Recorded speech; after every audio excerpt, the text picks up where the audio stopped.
So welcome to another episode of Sales Intersection. It's episode 7, season 2.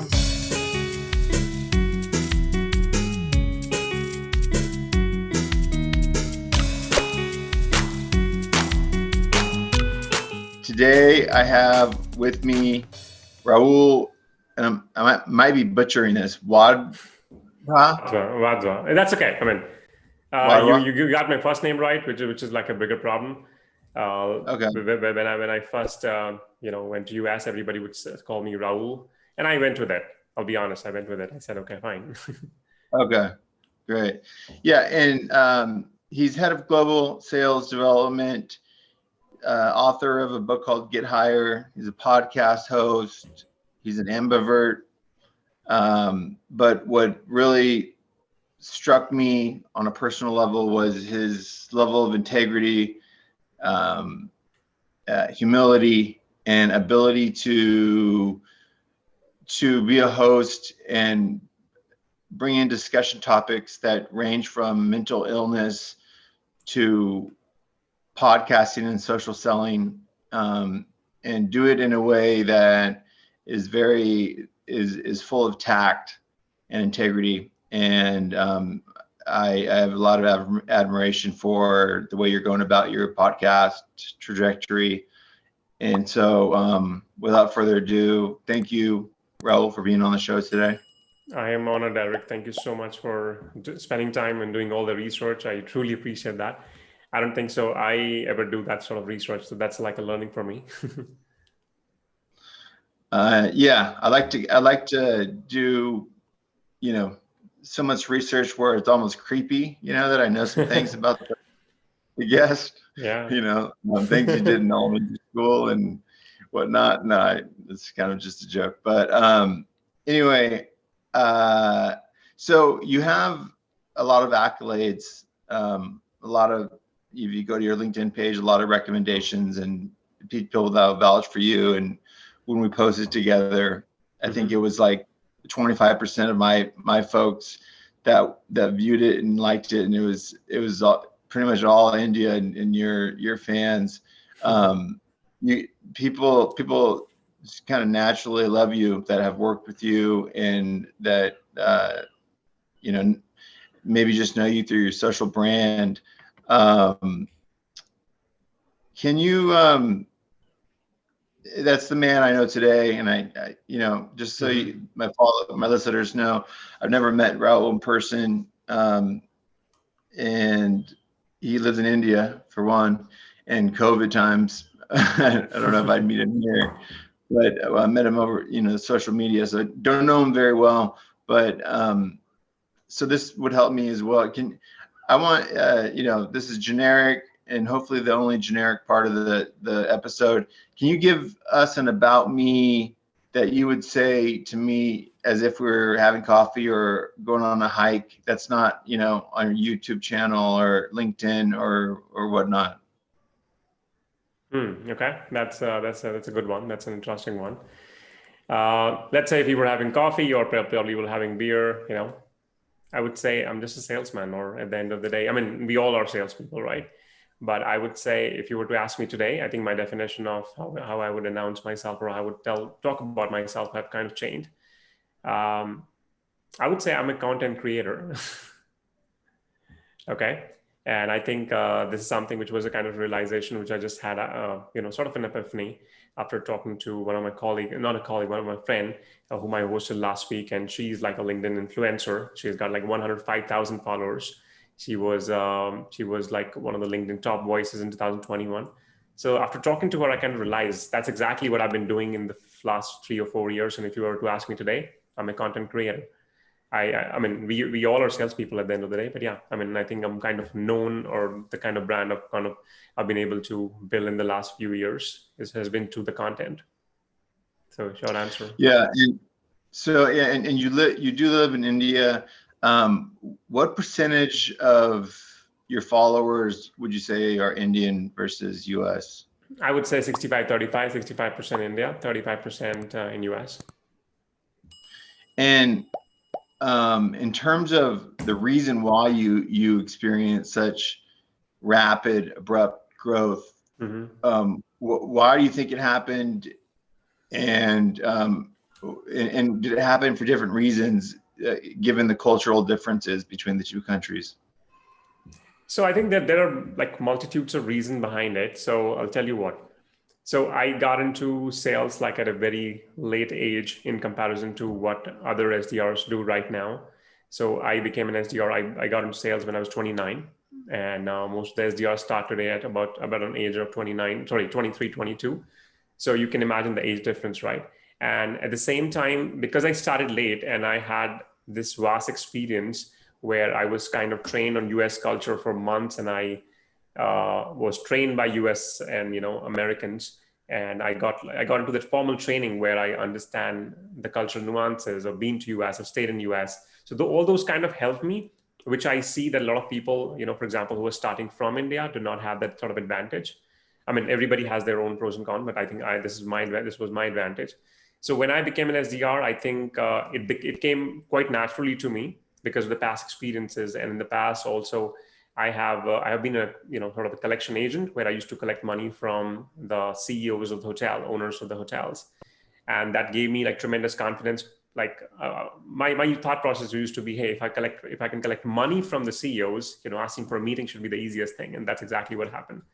So all those past experiences kind of just helped me when I became an SDR or I got into sales. And when I was thinking about growing, there was like very less competition. I would say I had an early mover advantage. Not many people were thinking of going into the SDR leadership route, and I was blessed to kind of have a manager who kind of pushed me down that route, and that was the best decision I ever kind of took. And I think I did what every good content creator, every good brand will probably tell you to do, which is document your journey. I remember the first post I had after I read the book actually was an article by, which I wrote on the book by Keenan. It was like a book called Not Taught. I'm not sure if you read it. It's a very small book. But I think the learnings at that time was like something immense, and I was like a good executor. So I was able to absorb everything, execute very quickly. And so yeah, that kind of helped me document the journey. I became regular in terms of sharing my experiences. And the best thing I think why people kind of relate to me is I think 90% of the time I was available for other people. If somebody needed help with the interview process, prospecting, whatever, I said, you know what, let's get on a call. And I remember getting on a call with people on weekends, and that kind of just build those relationships over time. And now it's a compound effect, which I'm seeing now. Yeah. And my understanding is you don't read many books, but you read those books over and over again. So it sounds like it sticks. In reading what other people have said about you that have worked with you in some capacity, and these references I'm going to make are mostly from people that have worked under you as an SDR, are all around you practicing what you preach, say what you do what you say, dedication, hard work, almost a chameleon style in that you can work with a lot of different personalities, which you have to if you're managing a team. That's what people are saying. What would you describe your top skills? What would you include at the top of the totem pole in your skill set as an SDR guru? You're asking me a lot of tough questions. I hope so. Yeah, I mean, if I were to, let's say, consider or talking about, my top skills, it would be, and this is something which I agree with because I recently hosted Patrick Joyce, and I think he and I kind of hit it off because I think he and I believe in a lot of similar things, which is understanding other person's perspective. And this is a feedback, for example, which I got from a previous company that, if you think about most of the SDRs are either Generation Z or millennials, and it's really not possible for a lot of people today to manage those age gaps, manage those expectations, the differences. And for few people, it does not come naturally. For me, I think it was based on my previous experiences where I always gelled around more with my juniors, like people who were younger to me, versus, I used to look up to a few people who were elder to me, but somehow I always hit it off with the people who were super junior to me. I'm still connected with a lot of my college mates who were like 2 or 3 years younger. And I have my brother-in-law, I have my cousins who are 8 or 10 years younger to me. So I speak to them a lot. So I understand their language. I understand the expectation. I keep asking them, hey, what's going on with your career? And, what would make you like to switch today? What are the problems? So I keep understanding those from this perspective. And then I think outside work as well, I have been able to make that relationship well with all my SDRs, all my teams. I'm not saying that I was perfect. I was able to please everybody. I mean, as a leader, you can't do that. But I think I was always able to provide that sort of that environment. So there's a saying, right? So if you want, you become the leader you ever hope that you actually wanted, right? I'm not saying that right, but you get the idea, right? So I think that's exactly what I did. So I was blessed with a lot of good leaders, a lot of bad leaders, and I was able to draw the difference. Hey, these are the good qualities. And my mother always told me, you always pick the good ones, just leave the bad ones. It's okay. And you always, I mean, I'm not saying that I'm perfect. I have some bad qualities too, but I just picked up the good ones. I just worked on more and more. And I think the one thing which I would say, and this will be common across all my references and the recommendation as well, is I'm not a bureaucratic leader. I never want to become a bureaucratic leader where I design the strategy and tell people, hey, you know what, just work on it. I'm someone who would work with you, and I'm someone who will show you the path before I tell you to do it. So, like you said, I'm gonna say what I'm gonna show. So if I'm talking about cold calling, email, I'm gonna show you first, and I'm gonna remain updated because that's my job. And I am someone who will also, probably be egoless. For example, a lot of my team members are youngsters, and they would have tons of ideas. And I believe that some of my generation is trying to control the next generation, while we should be, I think, embracing the difference and use it to grow together. And that's exactly what I did, and just help me. Yeah. And you strike me as a guy that, that is, it would take a lot for you to just crack up laughing uncontrollably or start bawling uncontrollably. Like, I feel like if I told you that your jacket was on fire right now, that you wouldn't really worry about it too much and you just put it out. You have kind of a, it's not on fire, but a smooth style and on the spectrum, able to be humorous, yet I think that, usually, or the interactions that we've had, it just feels like you're comfortable, collected, and you're having a conversation. I imagine that really helped you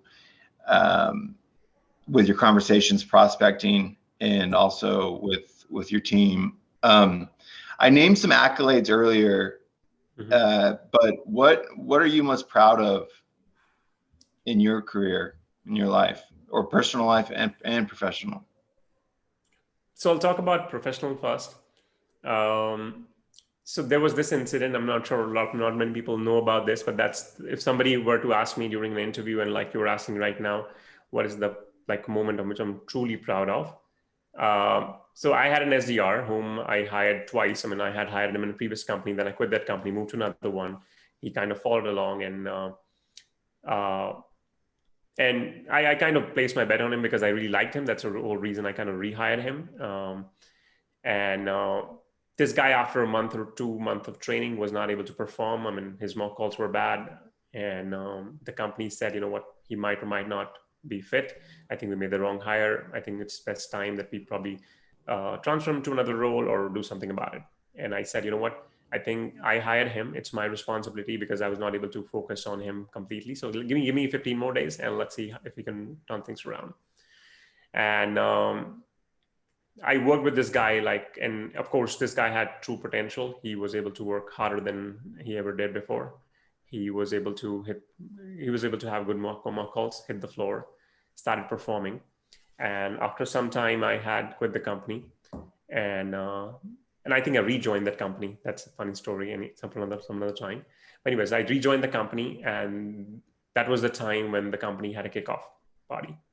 And this guy was awarded the best SDR for the whole year. And same person whom company did not trust at one point of time. And that was the moment I realized, you know what, I think I've done something right. I mean, this guy's very close to me today. I mean, I'm close to like most of my SDRs, but I think that's my proudest moment of my whole professional life. Wow, that's great. That's great to Yeah. hear. Personally, I think it's not that I'm thinking about it. I'm just thinking about which one. I think my personal achievement is probably, I mean, my recent personal achievement, if I were to talk about, is, accepting my true feelings, accepting who I am, despite, the background, despite the childhood I've had. I've had a troubled childhood. I'll not go into the details, but yeah, I've had a troubled childhood, and I kind of played with the demons for whole my life. And like 3-4 months ago, I started seeing a shrink. I'm still seeing a shrink. And that is how I'm able to like embrace my true feelings, express myself, I think, which I kind of lacked for years. And I'm a whole different guy today. If you ask me, if you talk to my relatives, my mother, everybody, I think I'm a totally different human being now, and that's like my recent personal achievement, I would say. And of course, the podcast. Yeah. That's so. Let's transition to podcasting. Mm-hmm. Give me a sense for how that trajectory played out, the narrative of the life cycle, from writing on a napkin idea stage to where you are today with over 10,000 followers. So the 10,000 followers are on LinkedIn, and that was like I said, that was a journey I probably started 3-4 years ago. And at that stage, I did not even know, that what 10,000 followers looks like. I thought it'd probably take gazillion years, and who knew? Like I said, it all started with, if I talk about the personal brand, it all started with just an experiment. I'm a pretty good executor. So if you tell me here's an idea, I will probably execute that, before everybody's even thinking and planning. For the podcast, I think the same thing happened. So I had an SDR who is also a comedian. His name is Kaushal. And he and I met in a coffee shop. So yeah, that's sort of a napkin story. And he had this idea about the podcast. And there were times when other people had kind of pushed me, hey, why don't you start your own podcast? And I was like, hey, I don't see anybody in India doing it. Why the hell should I start? And those jitters, right? So I met this guy, Kaushal, and he had this idea of hosting people in person. And luckily, it was the COVID time, and my office was completely empty, and I took the key. And we just hosted. So first episode was when we just talked about our episode, like we want to do this, and we were just chatting, two people chatting. But the whole idea was bringing people in person. Okay, so guest in the middle, to host on either sides, and bombarding the questions. And that was a different experience we wanted to give. But then COVID happened, and I think we were only able to record like one episode, actually 2 episodes. Second episode, the audio was too bad, we had to delete it. So yeah, we were only able to host one, and after that, it was just online. And definitely, I think the LinkedIn brand definitely helped me gain those followers and gain those views on YouTube as well, like the success we talked about earlier. We recently hit 500 followers, 500 subscribers on YouTube, and I think I owe the entire success to LinkedIn, because I was able to generate most of the traffic and divert them to YouTube. I saw that. I'm one of them. Yeah. So you know the story. That's wonderful, man. That's great.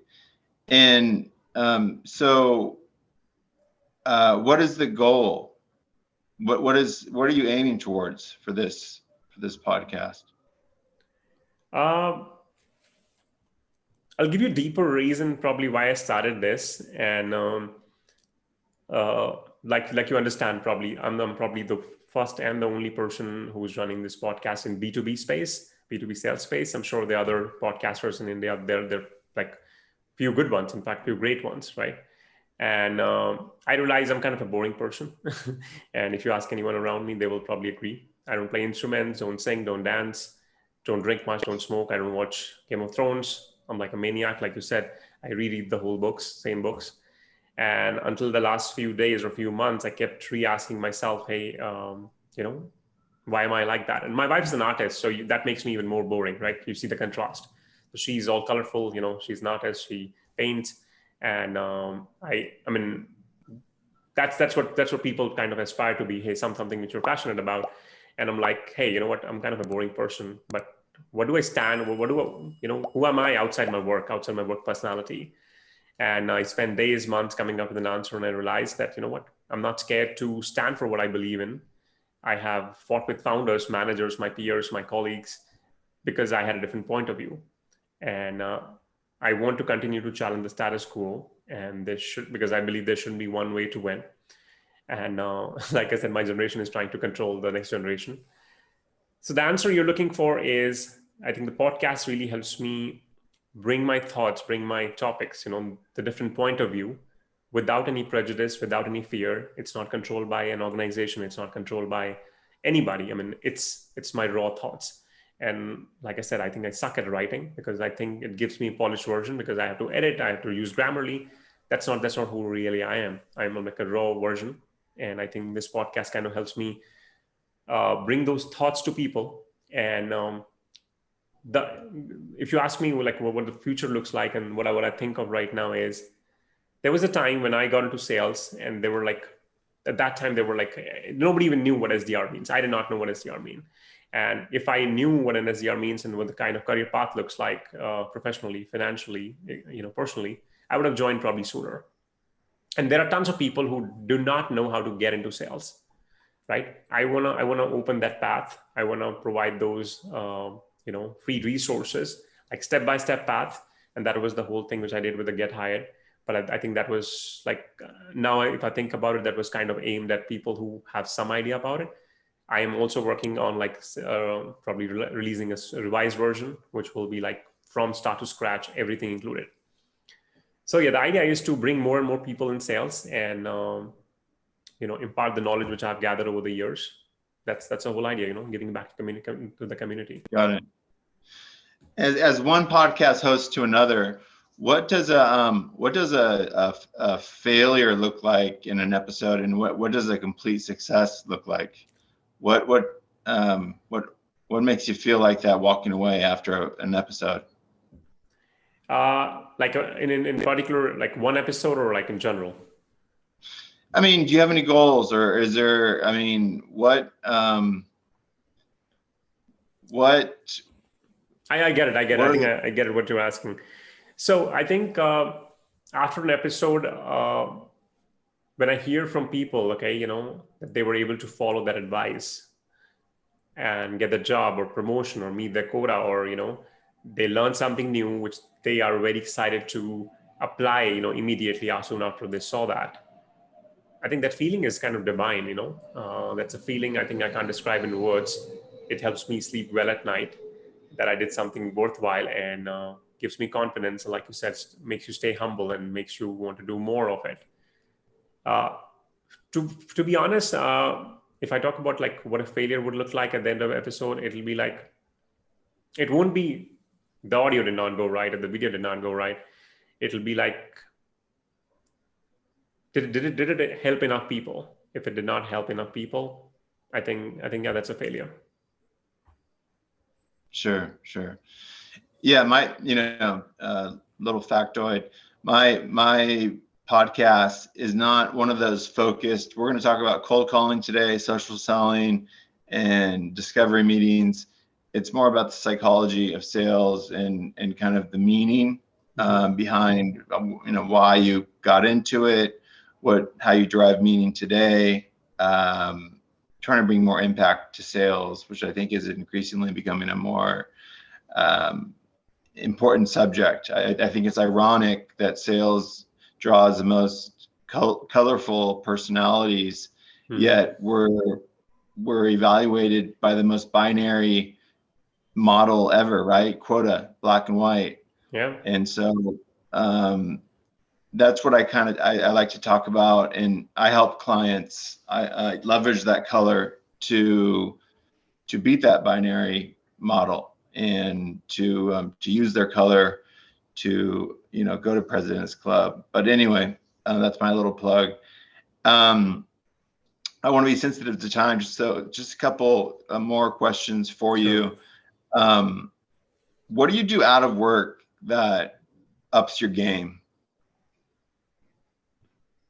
like I said, I I read and reread the books, and I have like a very small collection of books because I think every time I read, I get like a different perspective.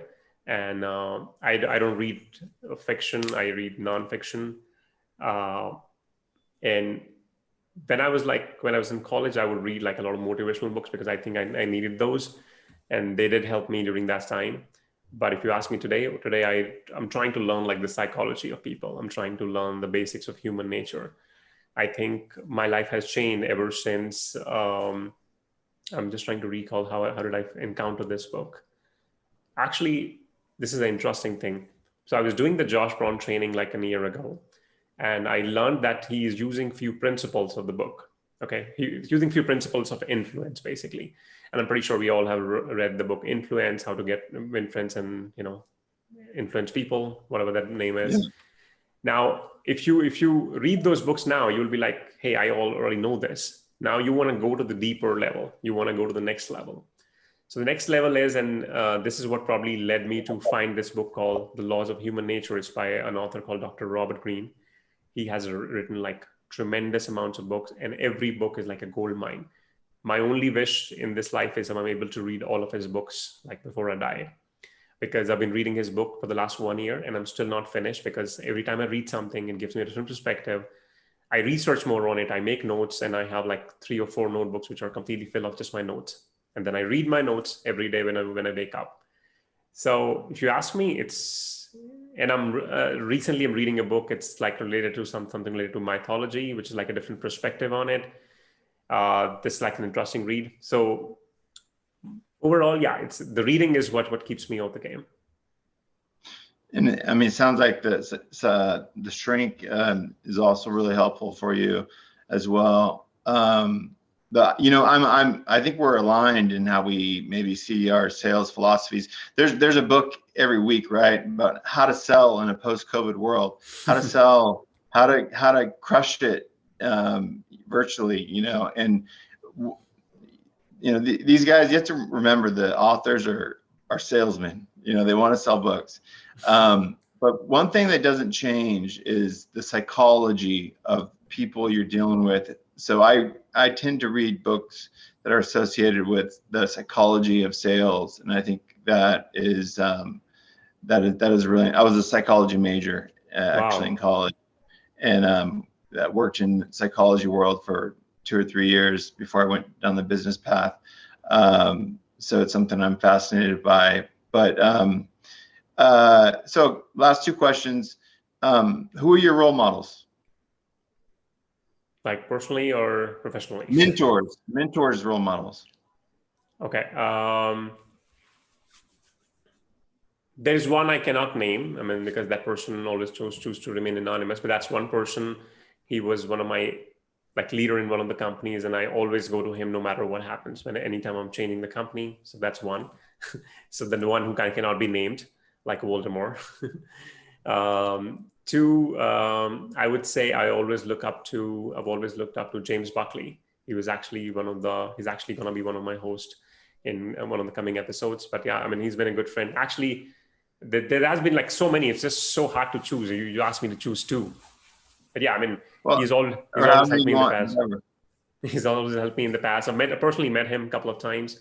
And anytime I needed an advice, when I was an SDR earlier, I remember with numbers, with cold calling, he was always there. And finally, if we were to have talked about something that it wasn't my agenda today, it was your agenda. I talked about things that were interesting to me that I was interested in asking you.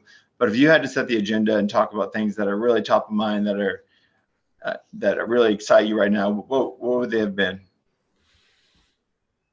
So I'm sorry, could you repeat the question? I'm not sure if I followed. So I kind of, was dictating the script today with questions, and you were answering them, right? Right. As a podcast host.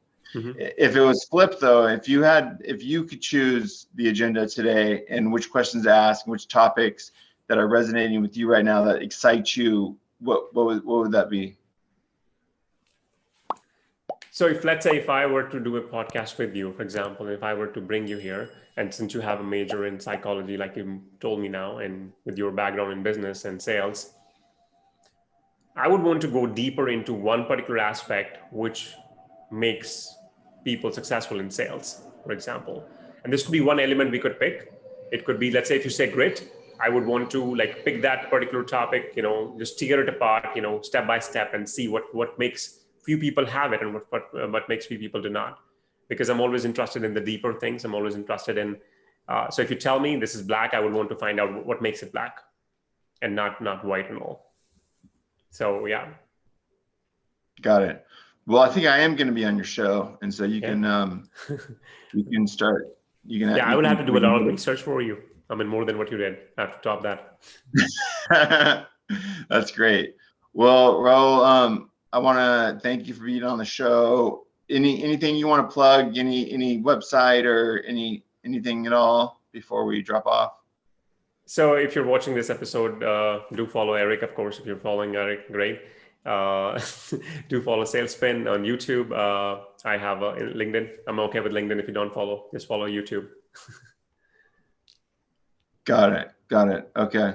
Well, yeah. Hey guys, this will be posted pretty soon on my LinkedIn and my YouTube channel. Fabulous talking with you, Raul. I was excited to get out of bed today and have a conversation. I feel like I want to talk to you afterwards. Like I'm a better person. So you have that effect on people. I'm happy to be on the show. Thank you so much for hosting me. Of course. Yeah. I wish the very best of luck, and that sounds like I'm never going to see you again, but I hope we reconnect very soon. Absolutely. Yeah. I'll invite you too. Okay. Well, have a great, I guess, night right over there in India. Yeah. Thank you so much. Thanks for staying up for this. And I appreciate your time, and talk to you soon. Likewise. Thank you, Eric.